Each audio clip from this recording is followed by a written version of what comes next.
Oman Malankara സുറിയാനി കത്തോലിക്ക കൂട്ടായ്മയുടെ ആഭിമുഖ്യത്തിൽ ക്രിസ്മസ് പുതുവത്സര ആഘോഷവും വാർഷിക സമ്മേളനവും സംഘടിപ്പിച്ചു. ഒമാനിൽ മസ്കറ്റിലെ Ruwi Saint Peter and Paul കത്തോലിക്ക പള്ളിയുടെ പാരിഷ് ഹാളിൽ വെച്ച് നടന്ന പൊതുസമ്മേളനത്തിൽ പ്രസിഡന്റ് സജി പി ജേക്കബ് അധ്യക്ഷത വഹിച്ചു. Ruwi Saint Peter and Paul കത്തോലിക്ക പള്ളി വികാരി റെവറന്റ് ഫാദർ സ്റ്റീഫൻ ലൂയിസ് ഉദ്ഘാടനം നിർവഹിച്ചു.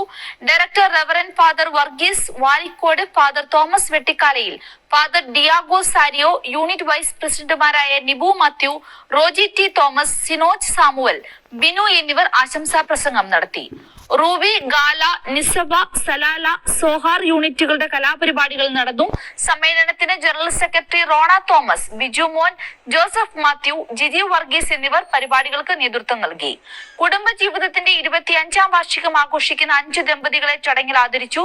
2024 വർഷത്തിൽ 10-12 ക്ലാസുകളിൽ ഉന്നത വിജയം നേടിയ കുട്ടികളെയും റൂബി പള്ളിയുടെ ആഭിമുഖ്യത്തിൽ നടത്തിയ ക്വിസ് മത്സരത്തിൽ 1ാം സമ്മാനം കിട്ടിയ അംഗങ്ങളെയും മെറിറ്റ് അവാർഡുകൾ നൽകി അനുമോദിച്ചു.